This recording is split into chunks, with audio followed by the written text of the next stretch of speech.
محترم و معزز و عزتمند مسلمانانو ورونو، د قیامت په ورځ زمونږ او ستاسو مخې ته یو خطرناک پړاو راتلونکی دی او هغه پړاو دا دی چې د قیامت په ورځ به حساب کیږي، عملنامې به ایښودل کیږي. نو حساب چې کیږي د چا سره به ښه حساب وشي. د قرآن کې الله وایي فسوف یحاسب حسابا یسیرا، نیک عمل انسان سره به آسان حساب وشي او هر چې بد عمل انسان دی د هغې سره به بد حساب وشي او مناقشه په حساب کې به سره وکړي شي. نو موږ به د الله رب العالمین نه دعا غواړو چې الله دې موږ ته حساب یسیر آسان حساب د قیامت پر ورځ نصیب کړي او د مناقشې نه په حساب کې الله رب العالمین دې موږ وساتي. نو کله چې د قیامت ورشي نو بعضی انسانان به دسي چې هغې ته به عملنامه په ښی لاس باندې ورکړی شي. نو قرآن کې الله وایي چې چا ته عملنامه په ښی لاس ورکړی شوه نو فسوف یحاسب حسابا یسیرا، دې سره به آسان حساب وشي. او چاته چې عملنامه په چپ لاس باندې ورکړی شو او د شاته طرف نه ورکړی شو نو دا انسان به په دغه وخت کې هلاکت طلب کی چې زه تباه شم، هلاک شم. نو د قیامت په ورځ به حساب کیږي، عملنامې به ایښودل کیږي. د دې وجه نه حدیث کې راغلی دی یوه ورځ نبی صلی الله علیه وسلم جړلې. عائشه رضی الله عنها ته تاسو کو چې یا رسول الله ته ولې جاړې؟ نبی صلی الله علیه وسلم ورته ویلي چې عائشه د قیامت حساب وجړولم. قیامت کې حساب راتلونکی دی، حساب به کیږي، عملونه به تللی کیږي، عملنامې به ورکولې کیږي. نو دغه حساب سره وجړولم زکه جاړم. عائشه رضی الله عنها د نبی صلی الله علیه وسلم نه تاسو کو چې یا رسول الله کله قیامت شي د قیامت ورځ نو یا رسول الله تا ته په خوانو پیغمبرانو ته بادا خپل خزي بیبین بچی ملګری انډیوالان یاد او کنه دا بتیری. نبی صلی الله علیه وسلم ورته ویل چې عائشه د قیامت په ورځ باندې درې زین دي چې په دې درې زینو کې با هیڅ یو نبی ته هیڅ یو چاته هیڅ څوک نه معلوم او هر چا سره به ځان غمی چې و ځان څنګه بچو دینه به د انسانانو نه به ارڅيري، پلار به تیری، بچی به تیری، خزه به تیری، هر څه به د انسان نه یری. د قیامت پر ورځ باندې درې ځایونو کې رسول الله فرمایي وای هغه کوم دی؟ نبی صلی الله علیه وسلم ورته ویلي یو د هغه ځایونو نه چې د انبیاو نه او د انسانانو نه به هر څه یری، یو هغه د عند المیزان کله چې ټول عملونو کیږي، عملنامې تلل کیږي. نو عائشه په دې ځای کې بس معنا تیری، بچی برانه یری، بیبین برانه یری، ارڅ برانه یری او د ار نبی نه به ارڅ یری. او دویم چې کله عملنامې ایشل کیږي او عملنامې تقسیمیږي عائشه په دې ځای کې به د انبیاء او زمانہ ارڅ برانه یری، خزي برانه یری، بچی برانه یری، ارڅ برانه یری. چې کله عملنامې ورکول کیږي چاته په خیلاس باندې ورکړي شي نو دا به وایي چې ها او مقرؤ کتاب یا راشه ای خلکو زما عملنامه ولولئ. په دې کې بل چغې خيږي او بعضې به داسې خلک چې د شاده طرف نه د لاسونه به شاده تړلی شوي او د شاده طرف نه به چپ لاس باندې دته عملنامه ورکړی شي نو دا به چغې وایي چې یا لیتنی لم اوت کتابیه، ای ارمان دې مالره چې عملنامه نه راکړی شوی او ای ارمان دې مالره چې دغه ژوند زما لپاره فیصله کوونکی وی زه ختم کړی وی او دوباره نه را پاسېدلی. د قیامت په ورځ به په دې ځای کې عایشې چغې به جوړي، څوک به وایي چې ها او مقرؤ کتابي او څوک به وایي یا لیتنی لم اوت کتابیه. دا چغې به جوړي عایشې دې ځای کې بس مانه ته میرې، بچی برانه یری، ارڅ برانه یری او د ار نبی نه به ارڅ یری. او دریم ځای دا دی چې په هغې کې به د انبیاو نه زمانه او د ار چانه به ارڅ یری. هغه دا دی چې عند الصراط اذا وضع بین ظهر جهنم، وایي کله چې پر صراط د جهنم په شا باندې کېښودلی شي او په دې باندې انسانان تیریږي عایشې دې ځای کې به زمانه ارڅ یری او د ار نبی نه به ارڅ یری. هېڅوک به ورته نه یاد، پلي صراط به ایښودلی شوی په دې باندې به بعضې انسانان تیر شي، بعضې به ور روانې د پلي صراط کونډه به پې حمله وکړي جهنم ته به یې وغورځوي او بعضې به داسې چې په دې انسان باندې به یوه کونډه حمله وکړي غوښه به ترې وشکوي، بله به ترې حمله وکړي غوښه به ترې وشکوي تر دې پورې چې په دې پلي صراط باندې تیر شي. عایشې دې ځای کې به مانه ارڅ یېرې کله چې انسانان په دې پلي صراط باندې تېرېږي، بعضې به کته غورځېږي او بعضې به تېرېږي. عایشې دې ځای کې بس مانه ارڅ یېري. نو په کار دا ده چې دا آخرت موږ په دنیا کې د چا لپاره خراب نه کړو چې د نبی صلی الله علیه وسلم غوره بیبي عایشه، ګرانه لور فاطمه رضی الله عنها او غوره زامن ابراهیم عبد الله قاسم او خواږه ملګری چې ابوبکر عمر عثمان علي رضی الله عنهم اجمعین چې دا ټول به د نبی صلی الله علیه وسلم په دې ځینو کې یری چې د نبی نه د خواږه ملګری یری نو موت تاسو کیو دا قیامت ختم راتلون کې او هر انسان به دغه پړاوونه باندې ورتيريږي نو چې کله انسان په دغه پړاوونه باندې ورتيريږي په کار دا چې دغه غټ اخرت په معمولی دنیا باندې تبانه کی خرڅ نه کی په دنیا کې نیک عمل وکي او به قران کې الله وایي چې ان الینا ایابهم د دې ټول خلکو مونږ ته راتګ دي کما شوم دي ک سپینګری دي ک ځوان دي ک ار یو دي ک نارینه ده ک زنانه الله وایي الینا ایابهم مونږ ته د ټول راجمع کیدل هیڅوک بنه پاتې کیږي ار کس برازي د قیامت ته او به الله وایي راتګ خو واځ نه دي ثم ان علينا حسابهم بیر دې خلکو په مونږ باندې حساب دي د ار چا سره به حساب کو حساب بڅوک کوي الله رب العالمین به کوي د زمکو اسمانونو رب حساب کوي او د ار باندې سره به حساب کوي ووضع الكتاب فترى المجرمين مشفقين مما فيه عمل نامي به کې خدل شي مجرمان خلق به یریږي دا هغه عملونه چې دې کړی په دنیا کې چا بدی کی ويقولون يا ويلتنا ما لهذا الكتاب لا يغادر صغيرة ولا كبيرة او دې بدسي وای چې تبعید موږ لره ارمان دې موږ لره دا سره کوم کتاب دې عمل نامه لا يغادر صغيرة ولا كبيرة ني وړه خبره پرېخې ده او ني غټه خبره پرېخې ده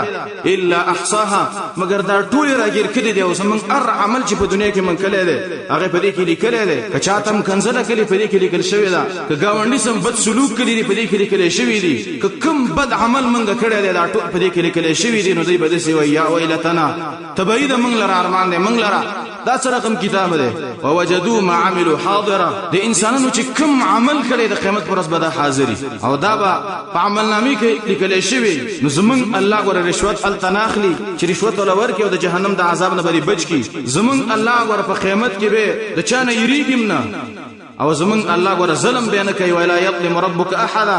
ستا رب غره په اچا باندې ظلم نه کوي کوم عمل چې د کړو د سزا به ملاويږي په دنیا کې په کار دا چې موږ او تاسو د آخرت د چا لپاره خراب نکو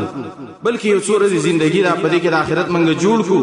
آخرت ته توجه کو د وجنه حساب چې کیږي د باره کې ډېر احادیث راغلي دي حساب به څنګه کیږي قران کې خو الله وایي چې فلنسالن الذين ارسل اليهم ولنسالن المرسلين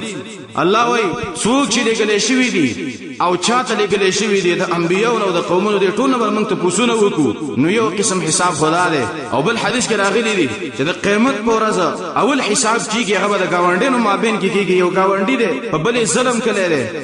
یو گاونډی دی بلې پاساب کړي دی یو گاونډی دی مالدار دی بل غریب دی د دې پرې څنګه دا غریب وګه پاتې شوی دی د قیامت پر ورځ بدی باره کې حساب کیږي حدیث کې راغلي رسول الله وایي اول الخصمين يوم القيامه جاران د قیامت پر ورځ چې اول جګړه کوي اولنی خلک چې یو بل گریوان تلاش ورشي هغه به گاونډی ني چې یو گاونډی د بل سره ظلم کوي دا بل به د گریوان نه رانی شي چې ما حق دی په دنیا کې په مال کله وسیرات د قیامت پر ورځ اولنی حساب بدغي او بل حدیث کې راغلي دي چې د قیامت پر ورځ به الله نوح عليه السلام او داغي قوم براولي نوح عليه السلام به وایي چې الله ما دا دین رسولې ده ستاره توحید عقیده مې رسولې ده بخاری کې حدیث ده وای قوم به وایي چې الله نوح دروغ وایي ما جاءنا من بشير ولا نذير من تنسوک زیر راکون کې راغلی او نسوک زیر راکون کې راغلی ده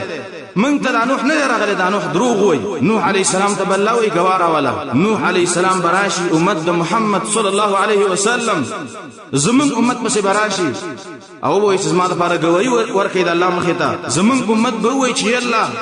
نوح علیہ السلام دعوت کړي دي قوم دروغ وای د نوح علیہ السلام قوم به وای چې الله امت د محمد صلی الله علیه وسلم دروغ وای دا گواہی د دروغ د زمنګ موده کې او زمنګ زمانه کې امت د محمد صلی الله علیه وسلم څه کول دا هډي روس راغلي دي نو موږ به وای زمنګ امت به وای چې الله انت الحق وقولك الحق یا الله تم حق ستا وینام حق ده په قران کې په ارشي پاره کې الله تعالی ته ویلي دي چې زما نبی نوح علیہ السلام دین رسولې ده د توحید عقیده رسولې ده وای په دې کې قوم د نوح علیہ السلام بوي چې الله دې دروغ وای امت محمد صلی الله علیه وسلم دروغ وای الله بوي چې بل گوارا ولم دوی بوي چې والا قران کې الله سورۃ یاسین کې اليوم نختم على افواههم وتكلمنا ايديهم الله وای نن ورځ به موږ د خلکو په خلو باندې مهرونه وو خلی به وګندو او موږ سبا د انسانانو د بخي او لاسونه خبرې کوي د اندامونه به خبرې کوي او بل حدیث د مشکات کې راغلي دي چې قیامت ته نږدې ورځو کې به یو سړی به په سفر باندې بتلې او د دې خزې به بل چا سره زنا کړي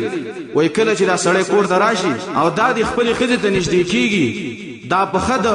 خزې د خپل سره ولګي وای دغه خپو دا پتون به आवाज وکي چې پلانې دی خزې د پلاني سره زنا کړي ده د قیامت پر ورځ هم دغه گواهی کیږي په هر اندام چې تا ګناه کړی ده د قیامت پر ورځ به دا گواہی ورکي او قران کې الله وایي چې دا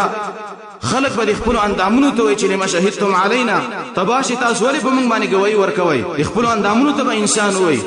اندام به وایي چې انطقنا الله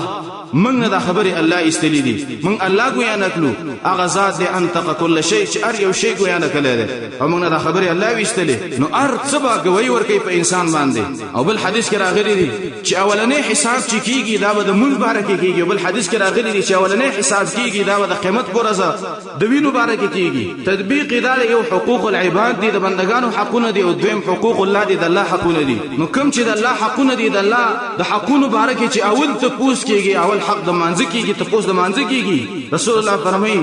چې اول ما يحاسب به العبد يوم القيامه الصلاه د قیامت پورې چې اولنې حساب کیږي د بنده سره د مونږ بارکه به کیږي چې آیا ستاسو مونږ په جمع باندې کنه ځان لدی کله آیا ستاسو مونږ په قلار او کنه په تیزه تیزه دی کله آیا ستاسو مونږ پورو کنه سنت پکې نو آیا ستاسو مونږ کې خشوع او کنه کله انسان مونږ صحیح راوخته رسته ټول عملونه د انسان صحیح راخیږي او کچیرته د انسان عمل د منځ خراب راوخته کله کله او کله نه ده کله په خپل ټیم کله او کله رسته کله نو د سیمون چې کله نو ستا نور عملونه به د قیامت پر خراب راخیږي کله مون د انسان صحیح راوخته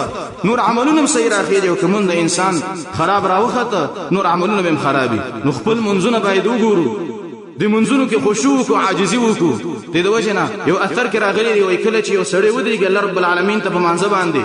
او دا په اخوا د خو سوچونه باندې شروع وکي وای الله رب العالمین ملائکه ته وای چې ملائکه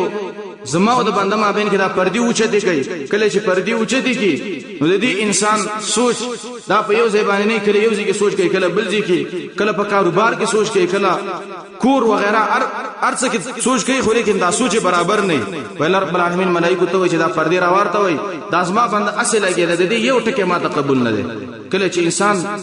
به خشوع منځ کوي علما وای به خشوع منځ قبول نه دي او امام بغوی رحمه الله وای خشوع دا چې انسان پر ایمان کې به حرکت نه کوي کله پوزي کې ګوتې والو کله سترګو کې او کله ګیره کې کله جامع سمول کله یو شی او کله بل شی دا د خشوع خلاف دی به خشوع منځ کې دا مون نه قبليږي او بعض علما وای چې په یو رکن د ارکانو د مانځ کې تا خشوع وکړه دا مون قبليږي او ختم چې ته په مانځ کې څنګه خشوع وکړي عاجزي وکړي د مون په معنا باندې ځان پوي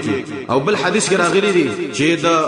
حقوق د عبادت د بندگان حقوق بارکه چې اول تپوس کېږي د قیامت پر ورځ باندې نو رسول الله فرمایي چې اول ما يحاسب به العبد يوم القيامه الدماء د قیامت پر ورځ اولنې حساب کېږي د بندگانو سره د وینو بارکه به تپوس کېږي چې یو سړی د وینې تو یکل دا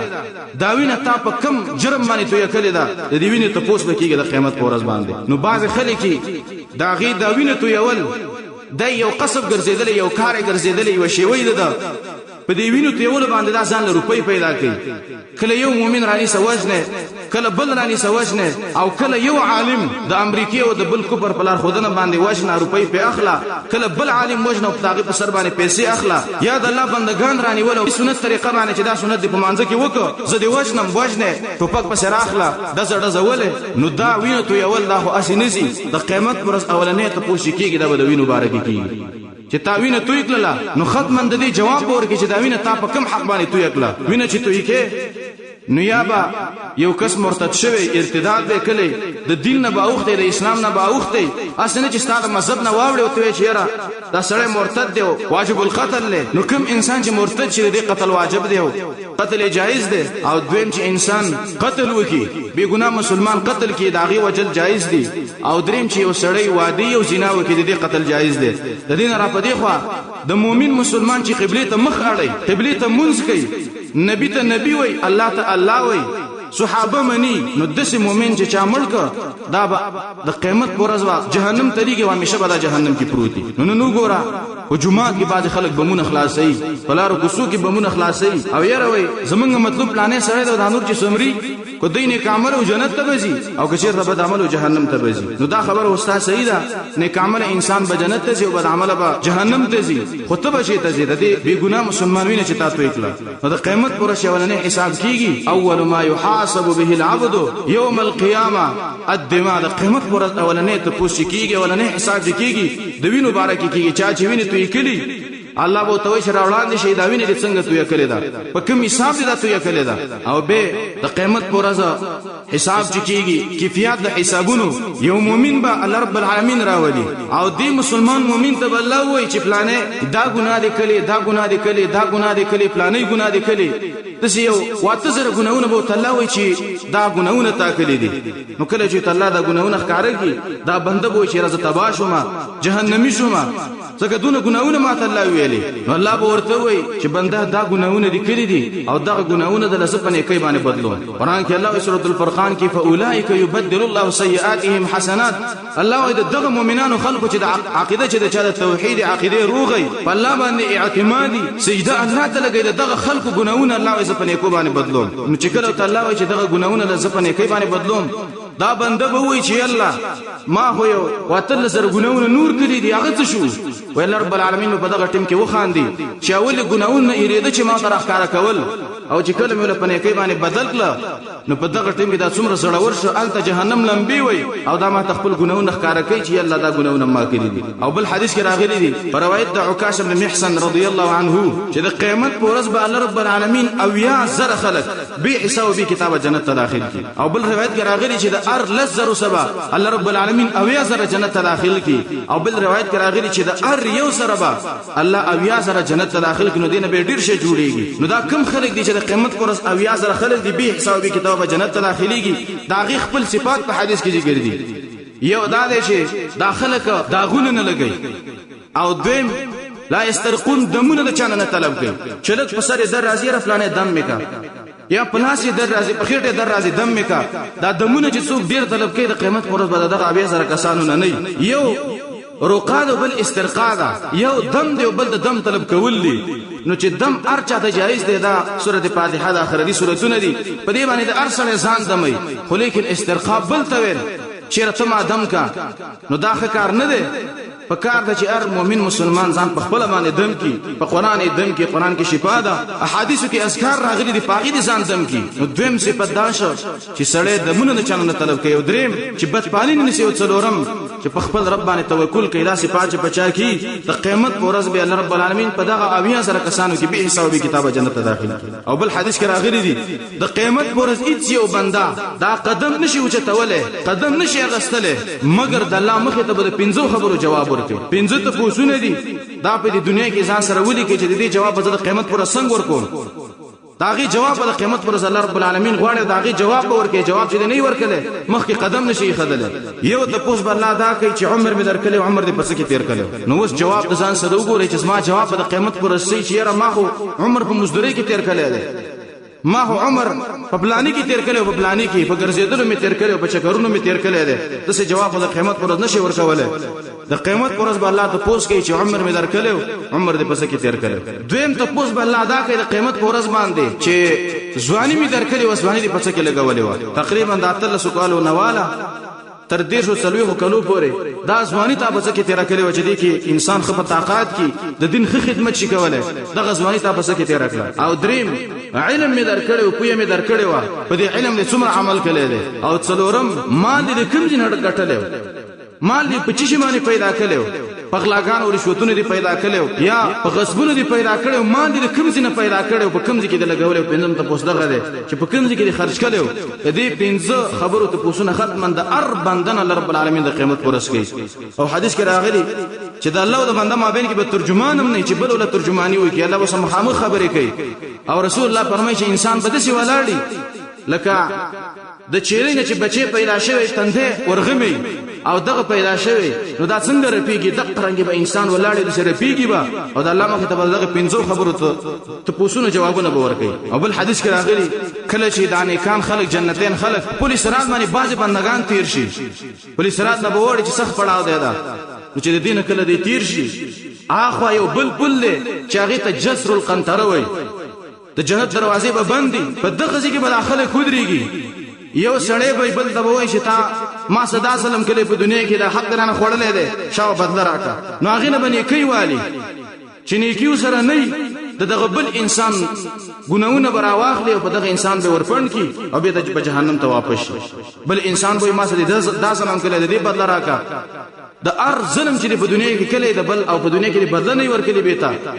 یا حق ته خړلې روپۍ ته خړلې د قیامت پر ورځ د غزي کې ته د پولیس سره تیر شوی می ولیکن بیت به جهنم ته واپس کیږي چې تا دغه حق نه ادا کړي. او به حدیث کې دسه راغلي دي چې تر دې پورې د بندگان خپاک شي او واذنوا بدخول الجنه دا غینه پس بوته د جنت په دخول باندې اجازه وشي او به جنت ته داخل شي. او د قیامت پر ورځ به ټول عملونه کیږي دا نیکی به رب العالمین ډبل تلی او درنۍ به او ارچ بد عملونه دی الله په خپل وزن باندې تلی نو د ارچ عمل نامې به تل لیکيږي عملونه به تل لیکيږي انسانان بم بعض روایتو کې راغلي تل لیکيږي لکه د قیامت پر ورځ به یو چاق انسان را وستل شي او پهلوان په تل د میزان کې چولېږي د ماشه د وزر امر به وزن نه لري ولیکن یو خوار انسان برا وستل شي هغه په تل د میزان کې ډیر وزن لري. یو ورځ عبد الله بن مسعود رضی الله عنه ولې تخطب او دا پندې ښکارا شوري نری پندې صحابه په سو خندلې نبی صلی الله علیه وسلم ورته ویلي چې تاسو د عبد الله بن مسعود د پندو په خان د من دقت ساقه چې د عبد الله بن مسعود دا پندې نری دي په تل د میزان کې دغه پندې ډېر درنې او ډېر وسنداري دي نو حساب بکیږي نو چا د عمل نامه په خلاف باندې ورکړي شي دا بدسي وي چې ها او مقرؤ کتابه یا خلق راشي اسمع عمل نامه ولولي او چا د عمل نامه په چپلاس باندې ورکړي شي دا بدسي وي چې یا لیتنی لم اوت کتابیا کاش ما ته عمل نامه نه ورکړل شوی یا لیتها كانت القاضيه کاش د مرګ زما لپاره فیصله کوونکې وي د مرګ نه پس نه را پاسېدل او بيبا ملائکه ته الله وي چې خذوه فغلوه دا انسان ونی سي په څټ کې ته توغونه ور واچوي ثم الجحيم صلوه به جهنم ته داخل کړي او ثم في سلسله ذرعها 70 ذراعا فاسلكوه به هغه زنجیر کې چې داغي غزونه او یا غز دي پای کې دا وتړي او جهنم ته داخل کې وجه سوا دي سړي په لبن ایمان نه لري چې ډېر غټ ذات دی ولا يحض على طعام المسكين او د مسكين او د غریب په طعام تیزینه ورکولا په د غریب په مال او د غریب په نفقه باندې چې مال او زکات او صدقه د پدې تیزینه ورکول خلکو ته نه ویل چې تاسو د زکات ورکړئ صدقه ورکړئ خپل ورکول خو بیل اجر دی خو لیکن بلتا په صدقه باندې تیزی ورکول دام غټ اجر دی. الله دلته الله د قیامت کې د دې جهنمی د پاره حمیم کم ګرم دوست نشته دی ولا طعام الا من غسلین او په دې جهنم کې جدا جهنمین خوري چې شی به خوري الا من غسلین مگر د جهنمینو داویني زوی به خوري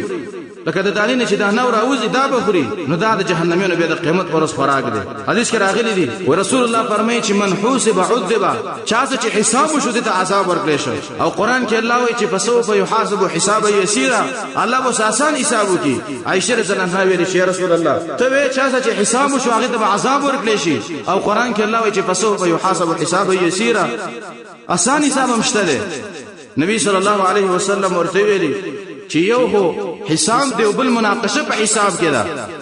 مناقشه په حساب کې ته ویل کېږي چې بنده د عمل دی ولې کله ده نو به د ولې جواب ته اچا سره نشته ده چاته چې ویل شو چې د عمل دی ولې کله نو دی انسان ته جهنم به ملاويږي دا به جهنم ته زمن نوقشه فقد عذب رسول الله فرمایي چې په حساب کې مناقشه وشوه او ورته ویل شو چې د عمل دی ولې کله نو دی انسان ته عذاب ورکړي شو دا انسان به معذب کیږي جهنم کې. او بل حساب دی چې عرض د اعمال دی یو بنده ته الله وایي چې بنده دا ګناه دی کړي دا ګناه دی کړي دا ګناه دی کړي نو دا حساب دی دغه به کیږي آسان دی دا ولیکن چې چاته ویلې شو چې دا عمل دی ولې کړي نو به دا ولې جواب نشته چا سره. او بل یو حدیث کې راغلی دی هغه ډیر دی حدیث دی چې اولنې حساب د چا سره کیږي حدیث کې راغلی دی او دغه د حدیث دی چا چې اوریدلې دی هغه جوړولې او هغه ایرولې ده ولیکن منګو تاسو ودیو غافلیو زمونږ استاد زړونه کلک شوی دي سترګې وچی شوی دي کومنګو تاسو دغه حدیث ونه ایرولو او من کیره پیدا نکړه نو من به ګیله د ځان نه کوو ځکه من قران له وخت نه دی ورکړل دین له وخت نه دی ورکړل ډیر حدیث دی دغه یو تابعی دی شفی ابن ماتع الاسبحی دا وی زی ورزه د نبی صلی الله علیه وسلم مسجد ترانه مسجد نبوی جمعه رسول الله تلو او پات شوی وی جمعه ته چرانه وتل ما وی فاذا انا برجل وچرانه وتم د یو کس سره مخامخ شوم یو سړی ناس په جمعه کې قد اجتمع عليه الناس چې دا ټول خلک پر ټول صحابه پر ټول او دغه ځوان نبی ته پوښتنه کول دغه سړی نه وي خيسته سړیو ته پوښتنه به د کول د دین باره کې هغه جوابونه ورکول وای زه ایران شم چې دا سړی به څوک وای ما ته پوښتنه کو دی یو کس نه چې من هذا الرجل دا سړی څوک دی وای ما ته ویل شو چې دا د محمد صلی الله علیه وسلم شاګرد دی ابو هريره رضی الله عنه دا ابو هريره چې دا حدیث ته بیانوي وای کله چې دا خبر ما ته وکړه فدنوت منه ويزو تهرور عن اجدي كذا لما اخواتي راتلما وحتى قعدت بين يديه الترديب ورشد مخل رانم او مخته تكينا سلام او وهو يحدث الناس او دي خلق ده حديث بيانول چې رسول الله د سوي دي او فلاني حديث دسه دي تپوس به چاو به دغه جواب به ورک وي فلما سكت وخلا تر هغه پورې تزناسو ترديب پورې چې درس اخلاص کو او دا شاګردان طالبان دا تلړ چې کله لړ ځان لشو وای ما ته چې تسوکي وای ما ته چې شوفی ابن ماتع د اصبح د قبیلین راغلی مزه وای ما ته ویل چې ته به ځکه نه د ایثار وای ما ته چې تاسو ایثار مې یو کار مې د سره او ضرور کار مې د سره وای ما ته ویل چې تاسو ما سره څه کار دی اکار راته ویوا وای ما ته ویل چې انشدک بحق وبحق وای زتا د پای حق باندې چې پتا باندې د الله دی او پای حق باندې چې پتا باندې د اسلام دی په دغه حق د قسم در کوم چې ته ماته حدیث د رسول الله صلی الله علیه وسلم بیان کړه چې حدیث چې تا د رسول الله نه اوریدلې ځکه په دې کې یو زیمه یو تی او حدیث راته ویو وای ما ته ابو هريره رضی الله عنه ویل چې لا احدثنك حديثا حدثنيه رسول الله صلی الله علیه وسلم وای خامخا په دې کې ته یو حدیث ویم او د حدیث دی چې ما د رسول الله صلی الله علیه وسلم نه اوریدلې دی او په هاذا البيت په دې جمعه کې ما ته رسول الله ویل دی ته دې ستنو مابین کې ما ته رسول الله ویل دی وجه حدیث ویم او ما كان فيه احد غيري وغيره وای په دې جمعه کې چې ما ته رسول الله حدیث ویو یو زوم او یو رسول الله نور څوک نو ما ته ځان دا حدیث وی رسول الله صلی الله علیه وسلم ویو وای چې کله دا حدیث شروع کوو وای ابو هريره و جټکو والا او ابو هريره راولي د زوب شو بيوش شو وای پروت چې کله وښ کې راغی وای ما ته ویل چې ناسي وای ما ته چې و ناس دی ما وای به ته ویل چې لو حدثنك حديثا حدثنيه رسول الله صلى الله عليه وسلم في هذا البيت وای خامخا ځکه حدیث هم چې ما ته رسول الله بیان کړی دی په دې کوټه کې او په دې کور کې او ما كان فيه احد غيري وغيره په دې کې د رسول الله سره یو زوم او یو رسول الله دو په دو چې د حدیث ما ته ویو وای کله چې حدیث شروع کوو وای به زوب شه به ولیدا وای ما ویل چې دا مسكين میاسه په عذاب کې دا غریب چې دا بتره د دې مسله ته پوښ کو وای چې کله به اوش کې راغی ثم افاق براجک شو وای حدیث شروع کو سلګونی ولې او حدیث بیانو وای ویل چې کله د قیامت رشي ان الله تبارک وتعالى وای الله رب العالمین د قیامت ورځ الله رب العالمین قیامت تر اكو د قیامت ورځ باندې الله رب العالمین به قیامت تراشي څه د پاره چې د دې بندگانو مابین کې حساب وکي او تبع امت اني چې دا به جاثیا په ګوند باندې به پروتي په مخه به پروتي په دغه ټیم کې بل رب العالمین راشد قیامت پر ورځ باندې او فاول من يدعى يوم القيامه واذا قیامت پر ورځ رب العالمین وتعاولني غک یولني را پاتې د حساب لپاره عالم تبل رب العالمین اولنی غږ کی چې اے مولوی سے اے قاری سے اے عالمه اے شیخه تراشه تزما خواله و عالم ببوزي التبکینی او ثم رجل بأغه کسب راول رب العالمین متغو کی چې د رب العالمین په لار کې جنگ کړي جهاد کړي وینې توې کړي د الله دشمنی وجلې مجاهد سے تبغو کی چې تم راشه هغه بمراول خاطب کینی ورجل كثير المال او به رب العالمین هغه سړي تغو کی چې ډیر مال ورسره او په دنیا کې سره مال ورسره او د الله په دین لګولې به بده سړي تغو کی چې تم راشه دا به رب العالمین بوز خپل خواته وای اول بدی مولوی سیب ته وای قاری سیب ته وای قاری دا نه چې قران ټول په یاد ذکر چا چې قران ویلې بس هغه ته رب العالمین غږ کوي اول با عالم ته وای قاری سیب ته وای چې تا څه کړی دي دا به وای چې الله ما علم کړی دی الله رب العالمین به ورته وای چې دا علم څه د پاره کړی دی دا به وای چې الله علم دې د پاره کړی دی چې دعوت وکم ستاده کلمې او د استا کلمې اوچته شي ستا دین اوچت چې دې د پاره مې دعوت کړی دی الله به ته وای چې دروغ دی ویل دروغ جن کینا تا علم دې د پاره کړو چې تا ته په دنیا کې خلک عالم شي وي مولوی شي ته وي قدر د لوکي وقد قيل لك په دنیا کې تویل شوی دی دغه نوم د پاره د علم کلو او په دنیا کې تویل شوی دی ملائکه ته الله وایي چې دا وتاړي لاس او بخي ولا وتاړي او ورجل به هغه سره چې قاتل فی سبیل الله د الله په لار کې جنگ کړي مجاهد ته الله وایي چې تاسو کې دي دا به وای چې الله ما خدا تور راغسته او دا ټوپک مې راغسته استاد دشمن مې وجه استاد پیغمبر دشمن مې وجه jihad مې کو نو الله به څه د پاره دا jihad کو دا به وای چې الله دې د پاره مې jihad کو چې دا ستاسو کلمو چته شي او استاد دین د پاره مې دا jihad کو وای الله رب العالمین به ته چې کینه دروغ جنا دا jihad د دې لپاره کو چې تا ته یو بدمعاش ویل شي زورور ته ویل شي بهادر ته ویل شي وقد قيل لك او په دنیا کې ته ویل شوی دي ملائکه ته الله وای چې دام وتاړي او به سخی سه مالدار سه دي ته الله وای چې په دنیا کې ډېر صدقې ورکړي د الله په نوم باندې دا دي ته الله وای چې تاسو کړي دي دا وای شي الله حج مې کړی دی عمره مې کړی دا جمعات مې جوړ کړی دی مدرسه باندې مې روپۍ لګولې دي په غریب او په یتیم او په کونډه مې روپۍ لګولې دي الله به وته څه دفاره دا به وای چې الله ستاسو دین دپاره چې دا ستاسو دین خور شي الله به وته وای چې دروغ دی ویلې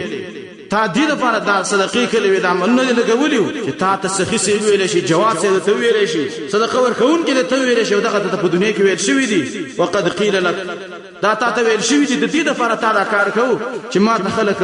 مالدار سي بو یدي سي راته وي صدقه ورکون کې راته وي دغه ته ویل شوی دي ملائکه ته الله وي چې دا وتړي دا درې وانه چې کله وتړي ملائکه وي به الله ملائکه ته وي چې اسحبوا بهم الى نار جهنم دا درې وانه راکش کې جهنم ته بوزي ابو هريره وای چې نبی صلی الله علیه وسلم په جمعات کې ناسو وای مال د زنګوند سی وو ماته ویل چې ابو هريره دغه مولوی سی وو دغه عالم سی